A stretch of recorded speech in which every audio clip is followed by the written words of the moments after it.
Un petit bidon, mon pépère. Christopher Froome à pied. Mais quelle image du tour. On n'a jamais vu ça. Aïe aïe aïe, attention Philippe, vous ne pas rappeler. Allez mon grand, t'es grand aujourd'hui, t'es grand. Chapeau. Bonjour à toutes et à tous et bienvenue dans Chasse Patate, le podcast qui décrypte l'actualité cycliste. Ce podcast, ce 26e podcast de l'année 2020, ce sera bien tout simplement le dernier de cette saison pour Chasse Patate. On se rapproche de la saison 2021 et avec ce podcast, on va ouvrir un petit peu la page 2021 en refermant également celle de 2020 puisqu'on va s'intéresser au transfert, au mercato de cette intersaison 2020-2021. Alors, bien évidemment, on ne pourra pas évoquer tous les transferts qui ont eu lieu et qui vont encore avoir lieu puisque le mercato est encore... n'est pas encore tout à fait fini. Si vous voulez avoir un peu un point de vue complet, vous avez la liste qui est disponible sur le forum du groupe Eto, on vous invite à y voir. Aujourd'hui, on va faire une petite sélection des transferts les plus importants, en côté des transferts intéressants et les transferts pour lesquels on peut se poser quelques questions. Ce sont nos chroniqueurs qui vont donner un petit peu leur avis et qui ont justement fait également cette sélection aujourd'hui. Donc, nos chroniqueurs, bien, je vais vous les présenter. Alex, pour commencer, qui est le retour dans le Chasse Patate. Salut Alex. Salut. Et on accueille également deux pour le prix d'un, c'est magnifique dans le Chasse Patate. Titouan pour commencer. Salut Titouan. Salut, bonjour à tous. Et également notre troisième larron, Hugo. Salut Hugo. Salut Mathieu, salut tout le monde. Et Hugo d'ailleurs, félicitations pour ton titre de forumeur de l'année sur le groupe Eto avec Badneos. Petite récompense avec ton activité tout au long de l'année pour ceux qui ne le connaîtraient pas. Et il est très présent, se demander s'il n'est pas présent sur le forum 25 heures sur 24. C'est pas faux, mais bon, apparemment je gère aussi les transferts, donc ça arrange un peu. Ah, il sait tout faire, c'est incroyable. Et bien voilà donc, à présent, vous savez tout, Chasse Patate, c'est parti.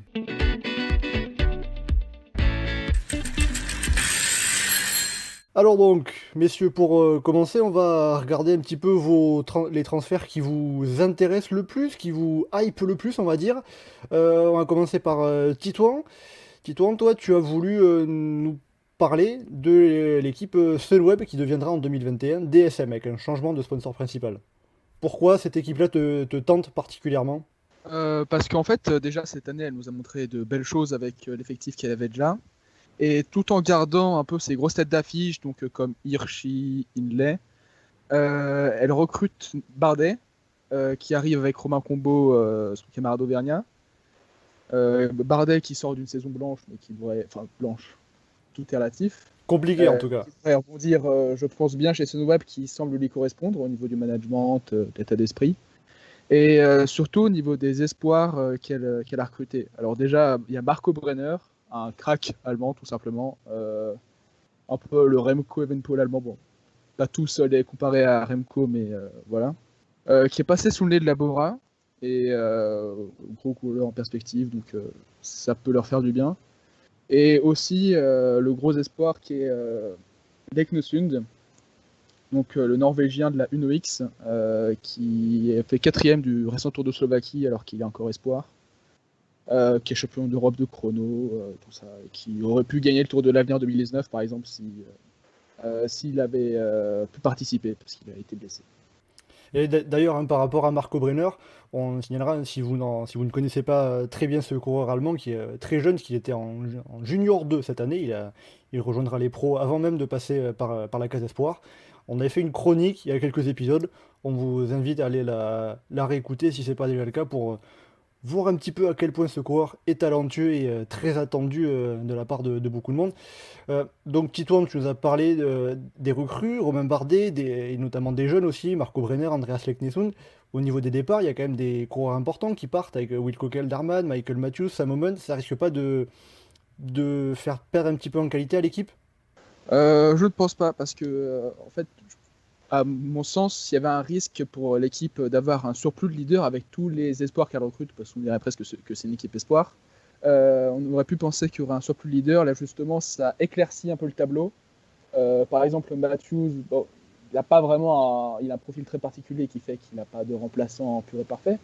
Mais il y a Chris Ball qui le remplace, qui va être le sprinter de l'équipe vraiment attitré. Il y a aussi Alberto De Inese. Donc ça fait déjà 2 fronts de sprint à gérer. Donc à mon sens, c'est pas lui qui va spécialement manquer, même si il avait des résultats. Sam Moomen, malgré son irrégularité, il était bon aussi, mais bon, son départ, il va être remplacé par Bardet, tout comme Wilco Kelderman dans un autre registre. Donc non, je pense pas que ce soit si dommageable. Alex, toi, qu'est-ce que tu penses un petit peu, quel avis tu portes sur ce mercato de l'équipe Sunweb?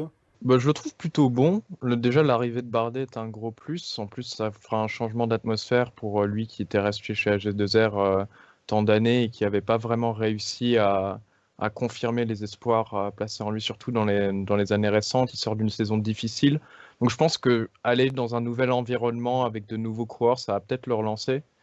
Et du côté des arrivées, je trouve aussi que les arrivées, en fait, le seul arrivée, je trouve, qui n'est pas compensée, c'est celle de Michael Matthews, qui va un peu manquer parce que comme Titouan l'a dit, c'est un profil très particulier. Donc, c'est compliqué de trouver un remplaçant attitré. Peut-être, en fait, Benoît et Boll vont partager les cases que Matthews a laissées. Mais sinon, je pense que Omen et Power sont pas des pertes trop importantes, surtout au vu des coureurs qu'on a type Sunweb. Donc, on a Mark Hirschi qui juste Power, mais en meilleur. Et du côté de Sam Omen, on amène Brenner, mais c'est pour encore plus long terme. Et de toute façon, il y aura Romain Bardet pour les grands tours. Donc, je trouve que le mercato de la Sunweb, la DSM, est plutôt bon et qu'au final, leurs pertes sont compensées par des leaders. Hirschi qui d'ailleurs peut aussi remplacer Matthews dans certains registres, Puncher, ça, Flandrien, enfin ça correspond totalement aussi. Hugo, pour terminer un petit peu sur l'équipe Sunweb, un mot à dire par rapport à Romain Bardet peut-être? Bah, c'est un gros transfert, hein. On a eu des gros départs, mais on a l'arrivée de Bardet et de plusieurs jeunes qui fait un assez bon mix, je trouve, entre jeunesse et expérience. Et en plus, les départs sont aussi compensés cette année, car il y a quand même, je trouve, beaucoup d'explosions chez les jeunes, chez Sunweb. J'ai vraiment eu cette impression qu'ils ont vraiment passé un niveau, c'était vraiment impressionnant. Tu avais l'impression, à chaque fois, il y en avait un qui explosait, et le lendemain, par exemple, sur le Tour de France, on avait un, et puis un jour on avait Hirschi, un autre jour on avait Boll, et même par exemple d'autres coureurs comme Newman Weiss à un niveau moindre, ils se sont montrés vraiment présents, quoi. Et Jay Hindley, oui, là, il y a beaucoup de jeunes talents, c'est un petit peu une pépinière à talents. Après, il y a aussi un petit peu le contre-coup de cet aspect. On dit souvent que Sunweb est une équipe très jeune, ça va encore le rester en fait. Ouais, sur ce coup-là, c'est vrai que ils sont la moitié de l'effectif qui est U23, je crois. C'est énorme, mais je trouve que leur mercato est plus équilibré que l'an dernier. Mais c'est vraiment mis le paquet sur les jeunes sans vraiment recruter. Ils avaient recruté comme Sutterlin et Dens, mais c'était pas vraiment de grosses recrues expérimentées. Je trouve qu'ils ont assez bien contrebalancé cette année parce qu'ils sont vraiment des jeunes qui ont explosé. Au contraire d'autres équipes comme Lotto Soudal, par exemple, cette année, qui justement, ils ont recruté que des jeunes et j'ai l'impression qu'ils veulent faire une simili Sunweb. Et j'ai vraiment peur pour eux, par exemple, cette année, juste pour les évoquer comme ça. Ils ont vraiment recruté 9 jeunes et il n'y a que ça, quoi. C'est vraiment impressionnant. Ils sont passés d'une équipe assez, on va dire, polyvalente au niveau âge à une équipe où tu as plus de 10 jeunes espoirs. Plus de la moitié de leur effectif est passé vraiment jeune, quoi. C'est vraiment impressionnant. Enfin, l'année dernière, la Sunweb avait une moyenne d'âge de 28 ans et ça a bien marché quand même. Hein. Ça leur a pas posé problème, c'est sûr. J'en dis pas de contraire, mais j'ai plus l'impression que pour la Lotto Soudal, ils ont vu cette année que la Sunweb ça marchait super bien. Et ils se sont dit, ok, on va reproduire ce modèle cette année, mais je me demande pas si c'est un peu trop extrême en fait. On a parlé un petit peu de Romain Bardet. Alex, toi tu voulais nous parler, de souligner le mercato de l'équipe que le Français quitte, à savoir AG2R, qui deviendra l'an prochain AG2R Citroën, avec notamment les recrues de Bob Jungels et de Greg Van Avermaet. Oui, absolument. Moi je trouve qu'au contraire de leur maillot, la nouvelle AG2R Citroën a fait un mercato qui était plutôt bon. Maillot qui a pas mal divisé en tout cas. C'est le moins qu'on puisse dire. Les arrivées de Van Avermaet et Jungels, je pense que ce sont des vrais bons coups pour AG2R. Surtout la venue de Van Avermaet qui ramène aussi l'équipementier BMC dans l'équipe, qui amène donc de nouveaux vélos qui ont l'air fantastiques. Ça va changer chez AG2R qui avait beaucoup de problèmes de matériel en ce moment. Et qui change à nouveau de fournisseur de cadre. Hein. Je sais plus combien de fournisseurs cycles ça fait depuis le début de l'équipe. En tout cas, ils sont habitués à changer tous les 2-3 ans. Peut-être avec BMC, peut-être un peu de stabilité, c'est ce qu'on verra en tout cas. Oui. Je leur espère, puisqu'ils avaient énormément de problèmes avec le matériel dans les récentes années. L'arrivée de Van Avermaet, en plus, elle est double parce que ça va renforcer leur effectif sur les pavés. Nezen, il avait l'air un peu tout seul lors des années récentes. Alors, on ne peut pas vraiment comparer l'année dernière parce qu'il y a eu très peu de classiques pavés. Il y a eu l'Omloop, le Grand Prix E3 et c'est à peu près tout, peut-être une ou deux autres. Le Rond. Le Le Tour Rond de Flandre, aussi, ouais. Gand-Wevelgem, Le Tour des ouais. Flandres. Mais il n'y a pas eu Paris-Roubaix. Et donc, du coup, Nezen, j'ai l'impression qu'il est un peu tout seul à chaque fois sur cet effectif AG2R. Il y avait Goujard avant qui est pas trop mauvais surtout, mais ça manquait d'un vrai gros équipier pavé. Et Van Avermaet, il peut apporter cet équilibre, en plus d'être un leader polyvalent sur les courses où il a une belle pointe de vitesse, type Tirreno, où il avait déjà remporté des bouquets. Et en plus, la venue de Bob Jungels, je trouve, correspond plutôt bien à l'équipe. Certes, ils perdent Bardet, donc ils perdent un gros leader grand tour. Mais avec la venue de Jungels, ils ne rapportent pas quelqu'un qui va scorer sur les grands tours. Ça va être leur leader grand tour, mais je n'ai pas l'impression qu'AG2R devrait l'utiliser comme ça ou va l'utiliser comme ça. C'est surtout un très bon coureur sur les courses d'une semaine qui est excellent contre la montre, qui a de belles capacités d'endurance. Donc je pense que pour AG2R, la venue de Jungels va les remettre sur le premier plan dans la course au podium sur les courses d'une semaine, où ils avaient du mal à briller justement parce que Bardet avait des limitations en contre-la-montre qui étaient quand même assez présentes. Et quant au reste du recrutement AG2R, je le trouve plutôt équilibré. La seule venue que je n'aime pas du tout, c'est Lilian Calmejane, qui compense un peu la perte de Pierre Latour. Mais Calmejane, c'est compliqué, c'est un coureur qui est plus orienté échappé, et Pierre Latour, de toute façon, il n'avait pas prouvé énormément de choses. Peut-être qu'il explosera de nouveau à Total Direct Energy, c'est ce qu'on lui souhaite. Mais de l'autre côté, le recrutement d'AG2R est plutôt bon. Il y a un mix entre personnes expérimentées et personnes un peu plus jeunes, donc la venue de plusieurs coureurs du centre de formation de Chambéry, et la venue de Ben O'Connor d'NTT, qui a un vrai bon coup. L'Australien qui avait un peu de mal à la NTT récemment, mais qui a de belles capacités pour grimper. Donc je pense que c'est un mercato plutôt bon de la part d'AG2R si on enlève la venue de Calmejane. J'attendais que tu nous parles de Ben O'Connor, le coureur australien. En tout cas, ce qui est sûr, le moins que l'on puisse dire, c'est que pour AG2R Citroën, c'est un changement d'identité global au niveau de l'équipe. Hein. Départ de Bardet, départ de Latour, départ de Vuillermo également. Et on recrute des coureurs qui sont plus classic men, avec en effet Van Avermaet, avec Bob Jungels, avec également Marc Sarrault, et Lilian Calmejane que tu as également cité. Hugo, toi, ce recrutement d'AG2R Citroën, il t'intéresse également? Ouais, je suis assez d'accord avec Alex parce qu'on a quand même un Greg Van Avermaet qui, bon, il a été blessé cette année, mais ça reste un coureur extrêmement polyvalent qui est vraiment capable de scorer vraiment tout au long de l'année. Il a une très grosse régularité, même s'il vieillit. Et à côté, on passe d'un recrutement où c'était mono Neisen à presque, il y a trop de Flandriens dans l'équipe en fait. Donc on va voir comment on fait les compos. Faut bien équilibrer, à voir si Jungels veut refaire des Flandriennes. Le choix va pas être facile, c'est sûr. Il va pas être facile, mais après, moi je trouve qu'on a un bel effectif vraiment pour aller chasser les étapes, pour viser les courses d'une semaine. Après, moi personnellement, je suis pas trop convaincu par Ben O'Connor parce qu'il a quand même vu. Il a fait des belles choses. Après, il est quand même extrêmement irrégulier, mais ça peut en même temps bien s'inscrire dans la dynamique parce que on a justement plein de jeunes grimpeurs. On n'a pas le grimpeur dans l'équipe.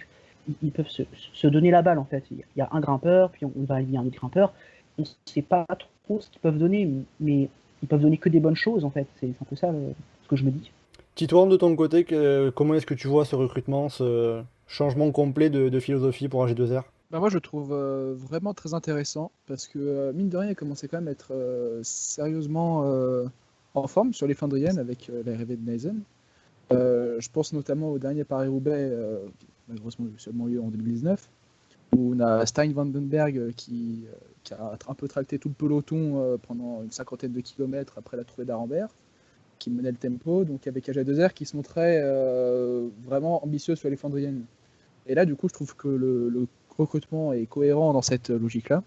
D'autant plus que l'équipe avait aussi l'habitude d'être assez offensive dans les échappées sur les autres grands tours que le tour, où là, pour le coup, malheureusement, enfin, pas malheureusement, mais où c'était tout pour Bardet. Là, du coup, il va y avoir vraiment une liberté qu'on trouvait sur la Vuelta ou sur le Giro, qui va être adaptée au tour avec des coureurs de plus haut calibre, parce que Van Avermaet en échappée, c'est quand même assez efficace. Tout comme Nathan, on a déjà vu, ou Jungels, qui, s'il se désintéresse du classement général, peut aussi faire mal. Donc, moi, je trouve ça vraiment intéressant. Ça peut donner quelque chose un peu comme ce à quoi pouvait ressembler la Sunweb éventuellement, ou voilà, une équipe de gaziers qui va à l'avant. Et Calmejane aussi s'inscrit dans cette logique. Même si personnellement je ne suis pas spécialement fan du corps, mais s'il se remet bien de sa blessure qu'il avait eue, il me semble, à la route d'Occitanie, ça peut faire mal aussi sur le calendrier français, notamment sur lequel AG2R avait un peu de mal à exister en dehors de Cosnefroy. Et justement, voilà, Benoît Cosnefroy qui sera aussi là, hein, vous en avez pas trop parlé dans l'équation, ça sera lui qui devrait continuer à mener l'équipe sur les courses vallonnées. Et qui sera peut-être un peu la nouvelle tête d'affiche française de l'équipe savoyarde. Pour finir sur AG2R, est-ce qu'on peut dire un peu que c'est une sorte de Deceuninck Quick-Step à la française? C'est compliqué, parce que Deceuninck, c'est beaucoup de sprint, en fait. C'est aussi beaucoup de sprinteurs, alors que là, à part Marc Sarrault et de moins de mesure Clément Venturini, on n'a pas un gros train, on n'a pas un train avec Declercq, Lampert, Tricese qui va amener Gaviria en orbite sur le tour, ou Sam Bennett maintenant. Donc non, on est quand même un peu loin. Mais au niveau des Flandriennes, je pense qu'on pourrait avoir un surnombre assez similaire. Ouais. Alors justement, en parlant d'équipes dévolues au classique, d'équipes de classique, on va partir sur le 3e choix de ce top transfert. C'est le tien, Hugo. Tu veux parler de l'équipe Alpecin Phoenix, l'équipe de Mathieu Van Der Poel, qui pour toi fait un recrutement plutôt très intéressant. Ouais, parce que j'ai bien aimé certains recrutements des équipes World Tour, mais par d'autre côté, j'étais pas forcément emballé. J'avais des bons coups de cœur et des mauvais coups de cœur dans plusieurs équipes. Et par contre, au niveau vraiment en dessous, je trouvais vraiment que la Alpecin a fait vraiment un très très beau mercato, parce que non seulement elle va se renforcer par les recrues, mais en plus elle perd mais vraiment personne. Alors c'est compliqué à dire parce qu'elle communique très peu. Pour l'instant, il y a juste Lars Norman Hansen qui est annoncé partant, qui rejoindra QBK. Plus Peter Fagerhaug, mais qui n'avait pas couru dans l'équipe. Mais après, je vois mal, par exemple, des Alexander Krieger ou des Jenny Vermeersch, vu la saison qu'ils ont fait, ne pas avoir de contrat à l'heure actuelle. On sait que l'équipe communique peu, c'est un petit problème, mais sinon, au niveau des arrivées, on a quand même Jasper Philipsen qui, bien que cette saison, il a 2 victoires World Tour, une sur la Vuelta et une sur le Big Bang Tour. On a aussi Xandro Meurice qui est un des meilleurs coureurs de l'Europe Tour, qui a fait d'ailleurs un bon Tour des Flandres, il me semble, et je crois qu'il a terminé 15e dans ces eaux-là. Et puis après, récemment, on a aussi du coup eu le recrutement de coureurs qui sont expérimentés comme Sylvain Dillier ou apparemment aussi Laurens de Vries. Leurs résultats actuels, ils sont moins bons que ce qu'on a pu avoir dans le passé, mais ça s'inscrit bien aussi dans la démarche d'avoir de l'expérience à ramener aux côtés de Mathieu Van Der Poel, parce que là, il a certes une équipe à son service, mais c'est plus des coureurs qui ont connu la 2e division que des coureurs qui viennent du World Tour. Et du coup, le seul défaut peut-être, c'est qu'il y a vraiment que des classiquements qui sont recrutés, à part peut-être les jeunes, où on a Tobias Bayer, qui est un jeune grimpeur qui a fait un bon Baby Giro avant d'abandonner, ou encore Jay Vine, il n'a pas trop de références, mais il a gagné du coup la Zwift Academy cette année. Il a commencé le cyclisme un peu tard, quoi.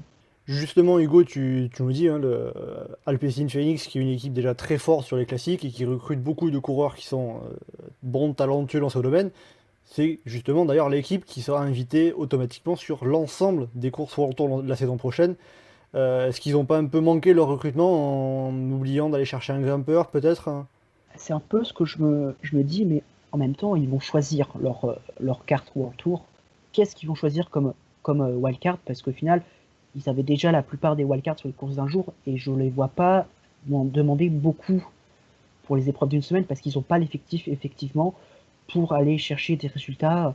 Les Petr Vakok, ou les Christian Baragli, même si par exemple Petr Vakok, il a fait une très bonne saison, c'est pas des coureurs que je vois perfer sur des profils qui sont un peu plus montagneux quand même sur le World Tour.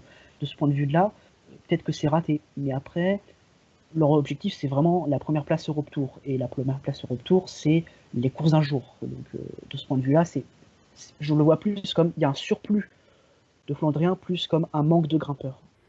Alex, comment est-ce que tu vois pour ta part ce mercato d'Alpecin Phoenix? Il te fait envie vraiment également? Je suis absolument d'accord avec Hugo. Je trouve qu'Alpecin Phoenix, c'est une équipe qui va viser surtout la première place à l'Europe Tour encore une fois. C'est pas vraiment une équipe qui va chercher à performer en World Tour hors des courses d'un jour slash flandrienne. Surtout parce qu'ils vont choisir leur wildcard, ils sont pas obligés de venir sur toutes les épreuves World Tour. Tout à fait. Pour moi, c'est un très bon recrutement qui va dans le sens de l'équipe, où c'est une équipe qui est très axée flandrienne, ardennaise. C'est un bon effectif pour soutenir Van Der Poel, et en plus, avec la venue de Philipsen, ils ajoutent un pôle sprint qui va renforcer celui de Modolo. Il y aura aussi Et de Tim Xandro Merlier. Meurice et Tim Surtout Merlier. Tim Merlier, vu la saison de Modolo. Avec la venue de Xandro Meurice, que je trouve qu'il est un coureur qui est un peu sous-apprécié, qui a un très bon équipier, mais qui, quand il a sa carte, il peut faire de très bonnes performances. C'est une machine à top 5 dans les courses Europe Tour, avec les grands prix, que ce soit en France ou en Belgique. Donc je pense que pour leur objectif, c'est un mercato réussi. C'est pas un mercato d'équipe World Tour ou un mercato généralisé, mais pour ce qu'est l'Alpecin Phoenix, c'est un mercato, un très bon mercato. Titouan, pour ta part, un bon mercato qui peut permettre aussi finalement de dire un peu plus que Alpecin Phoenix, c'est autre chose que Mathieu Van Der Poel. Oui, exactement. Moi, je trouve que c'est un mercato totalement cohérent, dans le sens où on n'a pas un amas de leaders, justement, parce qu'ils les avaient déjà. À part Philipsen, il n'y a pas de grosses têtes d'affiche qui rejoignent. C'est des coureurs, malgré toute leur qualité, qui sont plutôt en second rang, souvent, et qui, du coup, vont pouvoir évoluer au plus haut niveau, donc au World Tour, avec un statut d'équipier, donc que ce soit pour Van Der Poel ou les sprinters, mais qui pourront aussi avoir leur carte soit en échappée, soit sur des courses de plus bas niveau. Donc je trouve que justement c'est assez cohérent avec le calendrier qu'ils auront.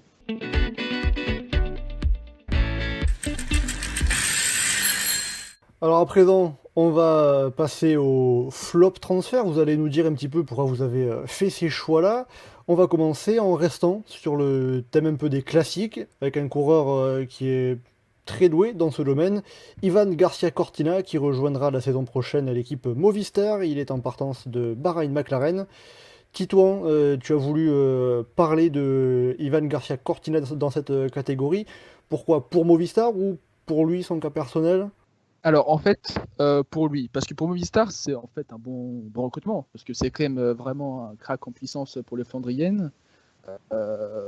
Avant, il avait été un peu mal sur les dernières classiques de l'année cette saison, mais ça reste vraiment encore très solide, qui a gagné sa première étape, il me semble, World Tour en Europe, sur Paris-Nice. Donc très bon coureur, mais qui là va se perdre avec un manque de densité vraiment derrière lui. Parce que bon, même si le transfert était finalement assez logique, sachant qu'il s'entraîne beaucoup avec des Movistar, là il va pas avoir vraiment de personnel derrière lui. Pour donner un exemple tout bête, sur les classiques flandriennes de cette année, on a quasiment aucun Movistar qui finit à l'avant.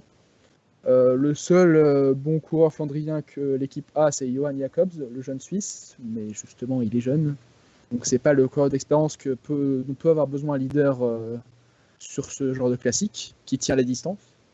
Sinon, le seul coureur d'expérience, c'est Emmanuel Erviti, qui se fait quand même vieillissant, qui a de moins en moins de... Enfin, le physique commence à baisser doucement, mais c'est logique. À 37 ans, c'est un peu le papy de l'équipe avec Valverde. Donc voilà, c'est pour ça, dans ce sens, on fait un peu dommage pour lui, d'autant plus que Jürgen Roland part à la retraite alors que c'était un peu aussi la carte flandrienne de l'équipe. Donc c'est pour ça que je trouve dommage, parce que là il va devoir un peu se débrouiller tout seul, sans équipier d'un Anytime, alors que sur des courses comme Paris-Roubaix ou le Ronde, on sait que c'est primordial. Donc voilà, je trouve ça assez dommage pour lui, même s'il s'est brillé seul.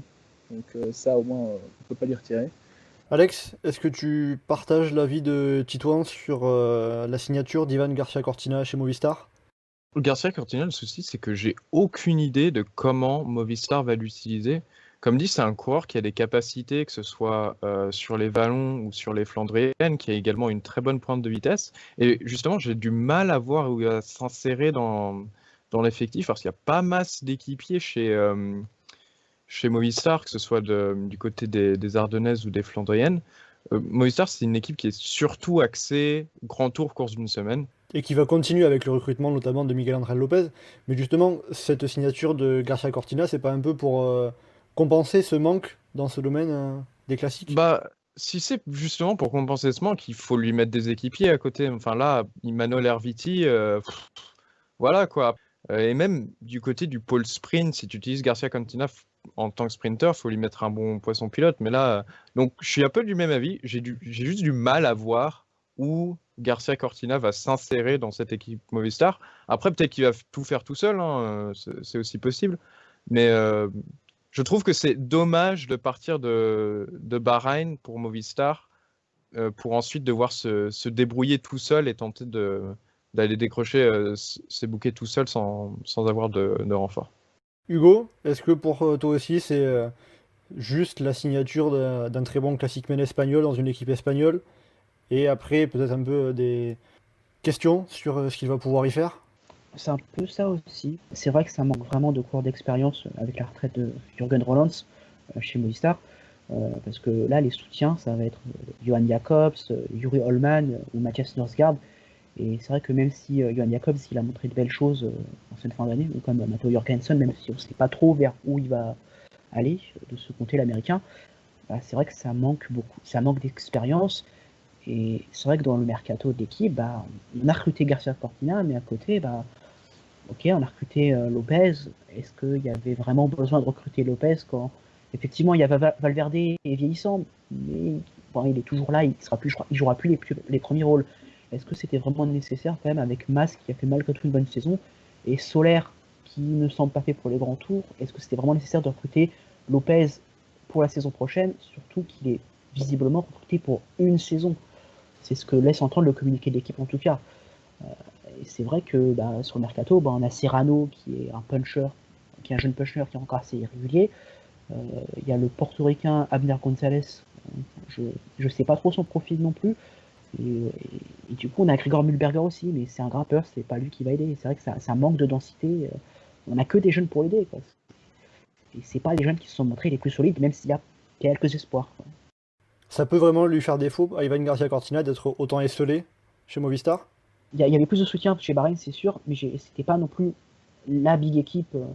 Parce que Sonny Colbrelli, on le voyait quelques fois, mais j'ai pas regardé toutes les courses, mais j'ai pas forcément souvenir de l'avoir vu vraiment tout le temps.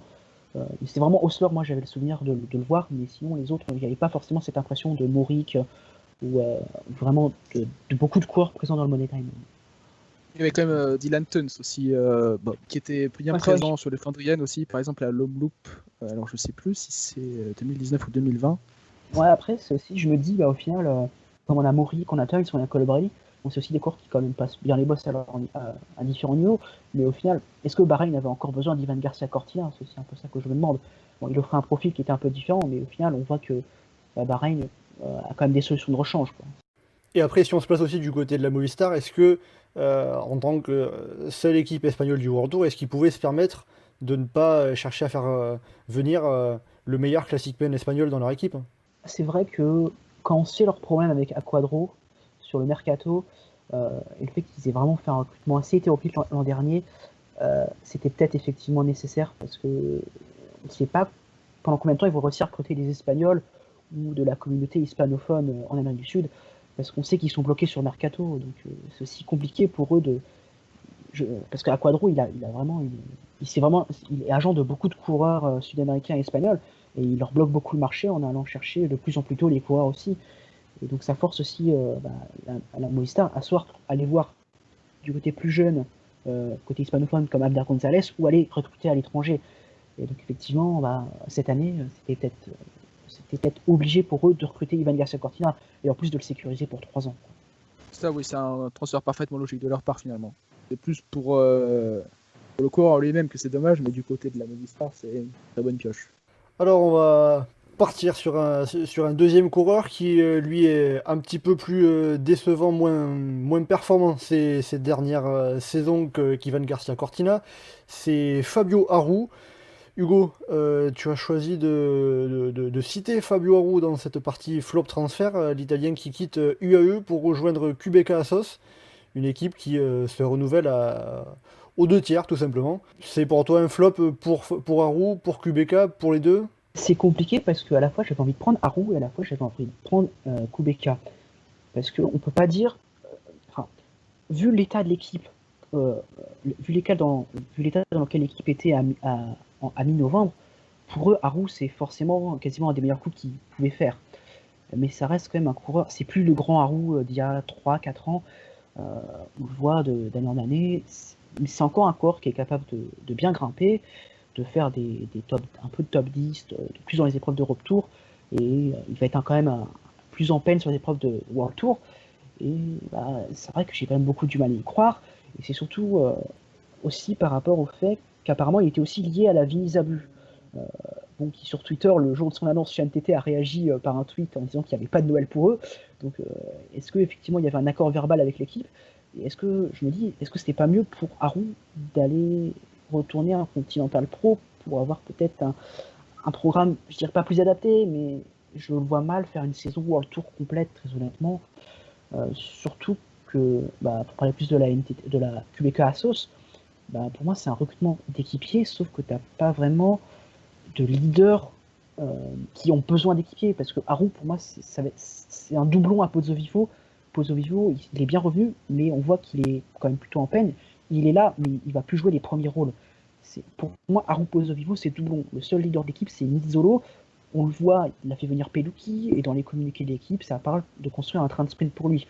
Mais même Nizzolo, c'est pas non plus l'assurance Tourrisque, surtout qu'apparemment, il a aussi un rôle de leader sur Paris-Roubaix. Donc, c'est vraiment compliqué, parce que l'équipe, j'ai vraiment l'impression, elle est dans la main de Nizzolo. C'est vrai que si on regarde les principales recrues de QBK Assos, c'est donc Fabio Aru. Après, il y a également Simon Clark, Sergio Henao et le néo-pro Karel Vasek, qui lui est plus pour l'avenir que pour dès 2021. Après, c'est un peu ça aussi, Sergio Henao. Au final, j'ai regardé ces dernières saisons. En fait, il est présent, mais c'est pas, mais en second rideau. Et est-ce que vraiment derrière t'as un mercato d'équipier, mais sauf que t'as pas vraiment de leader qui nécessite une équipe pour eux, quoi. Et donc mais c'était certainement un des meilleurs mercatos qu'ils pouvaient faire en même temps, vu la situation dans laquelle ils étaient. Après, le problème c'est est-ce que on avait vraiment besoin de recruter un Bertjan Lindemann par exemple, alors que on ne conserve pas un équipier comme J. Robert Thompson pour parler des Sud-Africains.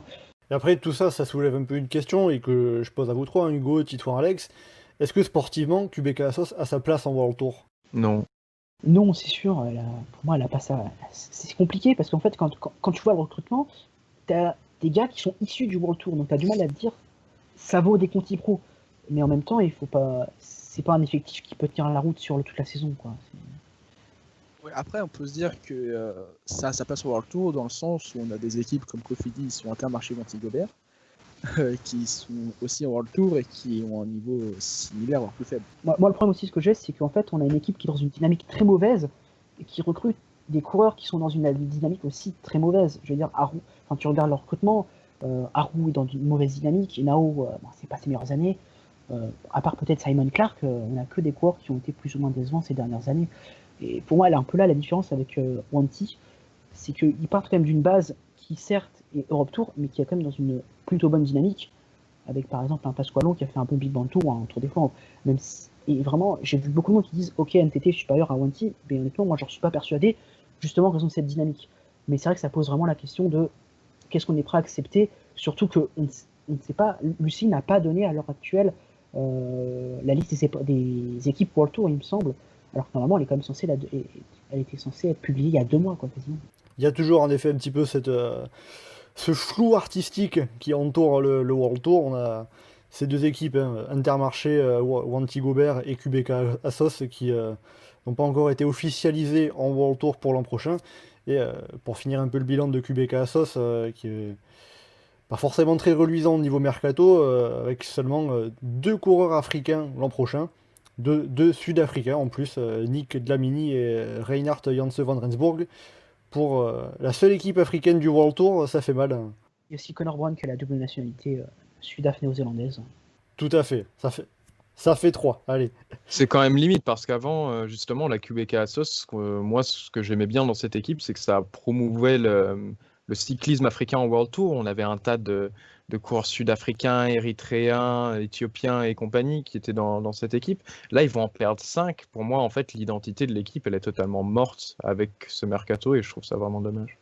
Allez, on va finir cette partie flop transfert après Ivan Garcia Cortina chez Movistar et Fabio Aru chez QBK Assos. Je vais laisser la parole à Alex. Toi, tu veux nous parler plus globalement du recrutement d'Israel Startup Nation, qui a notamment comme tête d'affiche fait venir Chris Froome, Daryl Impey ou encore Seb Van Mark.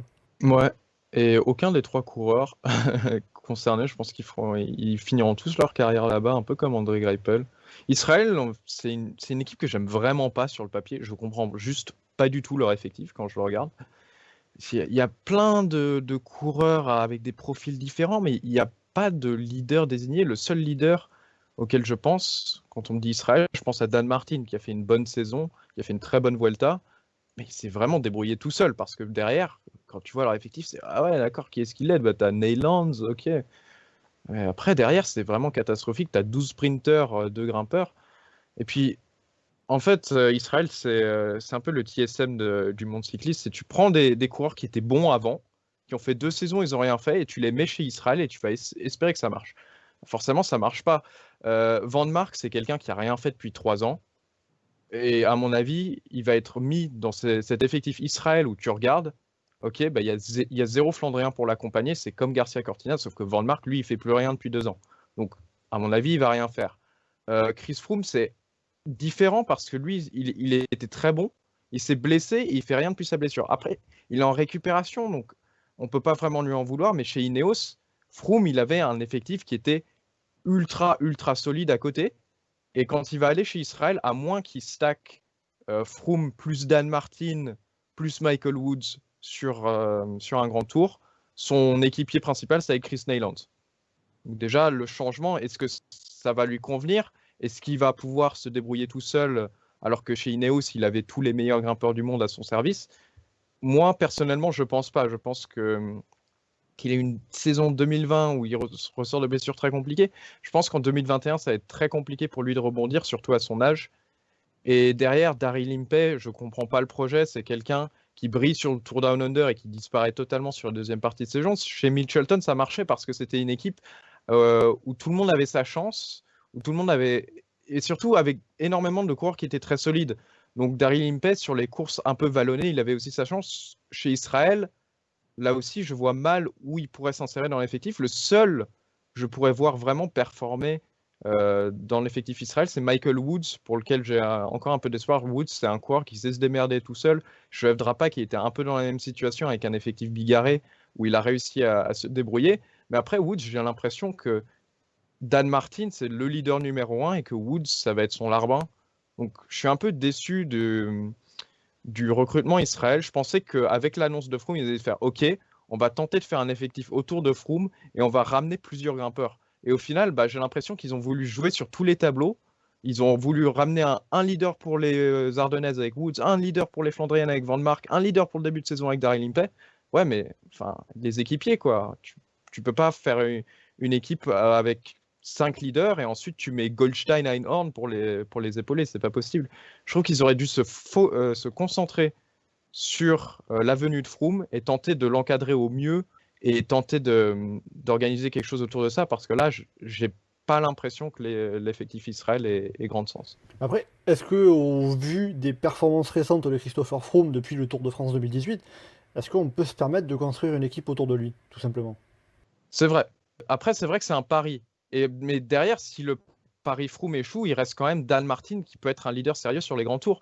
Donc... Et tout en sachant que Froome aura 36 ans l'an prochain, ça commence à compter également.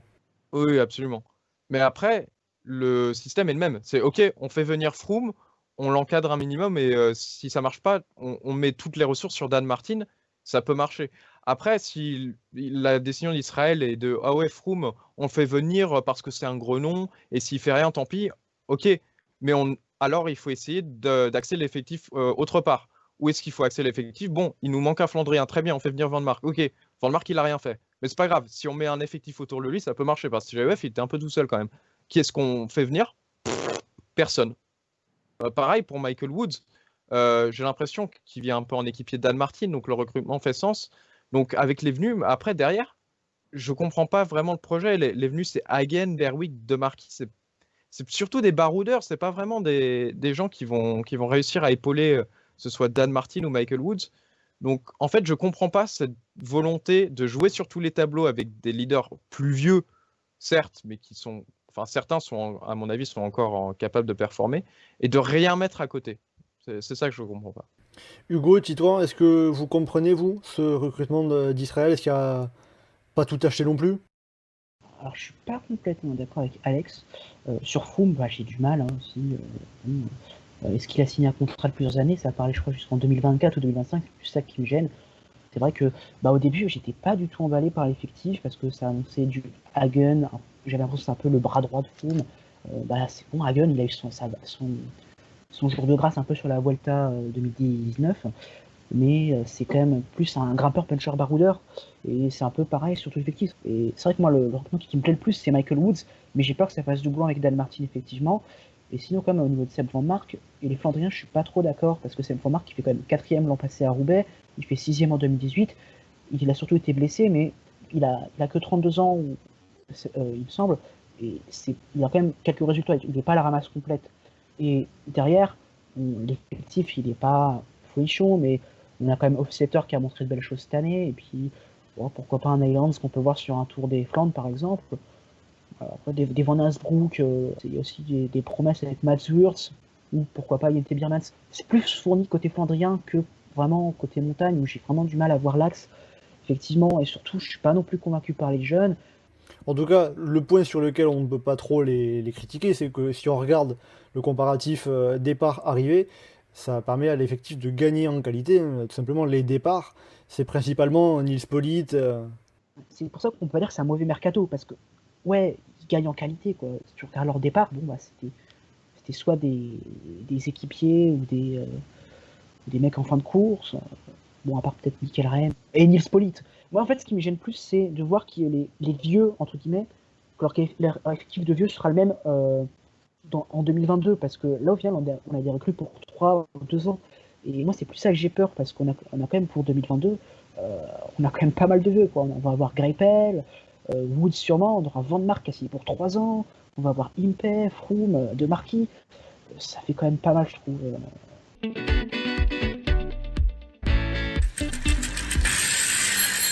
Alors, on arrive petit à petit à la fin de ce podcast. On va maintenant jeter un petit œil rapide sur le mercato de nos équipes françaises. Est-ce que vous avez une équipe en particulier qui vous a marqué pour ce mercato? Surtout pour Bimbi, parce que ce qui leur manquait, c'était une densité niveau Coupe de France, on va dire. Et ils ont recruté de la quantité. Je vais pas forcément dire de la qualité, parce que c'est pas des coureurs qui vont perfer beaucoup, je trouve. Et c'est vrai que ça fait un peu empilement. Mais ce qui est sûr, c'est qu'ils ont vraiment gagné quand même en densité. C'est-à-dire Thibaut Ferras, Quentin Jorelli, Jonathan Hiver, même s'il a fait une mauvaise saison et qu'il est plutôt vieux. On a plus, Elliott Littard, même si c'est plus équipier. Nicolas Bajoli aussi, c'est pareil. Mais on a quand même plus. Voilà, il y a quand même de la densité par rapport aux groupes qui partent. C'est quand même un mercato qui est positif. Voilà, c'est aussi par rapport aux coureurs qui partent qu'on va juger un peu ce mercato de BB Hotel, avec quasiment tous les coureurs qui partent, qui sont en fin de contrat, qui prennent leur retraite. Donc c'est presque un peu les coureurs les moins importants de l'effectif qui s'en vont. Il en reste que, je crois, un tiers d'effectif début 2018, il me semble, un truc comme ça, genre 7 sur 20 coureurs. Mais quand on voit les coureurs qui partent, on s'y attendait un peu, quoi, à la base. Puis après, c'est un peu pareil pour Cofidis aussi. J'étais pas trop emballé par leur mercato au début, mais je trouve que Geschko et Drucker, c'est des bons coups. Bon, après, le problème, c'est que Drucker, il était souvent blessé ces dernières ces dernières saisons. Donc bon, il laisse comme partir Claes, mais Claes avait quand même un gros salaire alors qu'il est quand même assez régulier. Donc je sais pas trop, mais je trouve qu'il est plus positif que négatif. Même si c'est plus du poste pour ce poste, on savait qu'ils allaient pas avoir un gros budget de transfert. Groupama FDJ, c'est aussi plutôt du poste pour poste, même si j'aime bien la venue de Walter et de Jack Stewart. Bon, je comprends pas trop la venue de Davy, même si c'est en tant qu'équipier. Et après, pour finir, l'équipe qui est peut-être la plus ambitieuse dans ce recrutement côté équipe française, en mettant de côté AG2R Citroën, dont on a déjà parlé tout à l'heure, ça serait peut-être Total Direct Energy, qui fait venir notamment Pierre Latour, Elval Boissonhagen, Chris Lawless, Alexis Vuillermo, Fabien Doubé. C'est un mercato qui est bien pensé, bien conçu de la part de Jean-René Berdolo, selon vous ou pas? Ouais, je pense que c'est un bon recrutement pour le Conti Pro. Il y a des valeurs sûres, hein. Enfin, Latour, il n'a pas performé en World Tour, mais en Conti, ça devrait faire le job. Pour aller chercher une wildcard sur le Tour de France, ça devrait suffire aussi. Geniez, bon, il n'a pas forcément performé récemment, mais après, il s'est toujours encore grimpé. Lawless, c'est un vrai bon coup. Au long terme, ça peut payer. Vuillermo, pareil. Au niveau World Tour, c'est limite, mais en Conti Pro, on ne peut pas vraiment imaginer qu'il ne fasse pas des podiums, voire des victoires au niveau de la Coupe de France. Il y a aussi la venue de Carlos Rodriguez, qui est plutôt bonne aussi, le jeune espagnol. Après, je ne connais pas exactement son profil, j'ai du mal avec le circuit espagnol, parce que ouais. Il me semblait bien que c'était un grimpeur, mais j'ai du mal justement avec leur profil. Je trouve que le recrutement est plutôt pas mauvais, surtout quand on voit les départs. En fait, c'est 2 départs à la retraite. T'as Ramae qui faisait pas grand-chose, Hiver qui était bon, bof, ouais, il faisait son petit top 10 sur la Coupe de France, mais quand on voit ce qui arrive, franchement, à mon avis, Total, c'est un bon mercato pour une équipe Conti Pro, et pour ce qu'ils veulent viser. Et Titouan, pour finir un peu le tour de table, c'est l'ensemble des recrutements de ces équipes françaises. Qu'est-ce que tu en retiens? Moi, j'en retiens quand même une hausse de qualité, je trouve, par rapport aux années précédentes, dans le sens où il y a quelques poids morts qui partent souvent, pas mal d'entre elles, et en même temps, on fait entrer soit des bons espoirs, soit des valeurs sûres. Je pense notamment à la Total Direct Energy, et je pense aussi à Delco, qui, bon, malgré tous les problèmes qu'ils ont pu avoir au niveau administratif et au niveau de l'organisation globalement, fait quelque chose de pas si mauvais, je trouve, surtout au niveau des départs, dans le sens où les plus grosses pertes sont finalement des coureurs assez en fin de course, à part Romain Roubaud et Rémi Rochas. Mais sinon, il garde Girmay, qui est vraiment un coureur qui peut être une belle tête d'affiche à la fois pour l'équipe et à la fois pour le continent africain. Et ils gardent leur bon sprinter avec Pierre Barbier et Ikosu. Et en même temps, il y a aussi l'arrivée de Edward Prades, donc on a un peu moins vu dernièrement, mais qui est quand même un bon puncher espagnol. Et Jacob Bessay, qui est un bon espoir érythréen aussi. Donc pour ça, c'est pas mal. Et celui aussi, surtout, qui m'excite assez, enfin qui m'excite, que je trouve assez intéressant, c'est celui de la Cofidis, que j'ai un peu décrié au début, mais finalement qui est pas trop mal. Et bien voilà, on arrive à la fin de ce podcast, de ce 26e et dernier épisode de l'année 2020. Merci beaucoup de nous avoir suivis pour ce podcast et pour tous les podcasts de cette année 2020. On vous donne rendez-vous bien d'ici quelques semaines. L'année prochaine, en 2021, on est prêt à repartir aussi fort qu'en 2020 en tout cas. Merci Hugo, Titouan et Alex d'avoir été avec moi aujourd'hui. Merci à toi. Et donc d'ici le retour des podcasts Chasse-Patate au début de l'année 2021, on va prendre des petites vacances bien méritées pour tout le monde. Et on reviendra bien évidemment en début de saison, même avant le début de la saison, puisque la saison sur route est décalée à cause de l'annulation notamment du Tour Down Under. En attendant, vous pouvez donc bien évidemment nous retrouver sur le site et le forum du groupe Eto, legroupeeto.fr, comme d'habitude, ainsi que sur nos réseaux sociaux, Twitter, Facebook et Instagram. N'hésitez pas à commenter, liker et partager ce podcast. Merci beaucoup et à bientôt dans Chasse-Patate.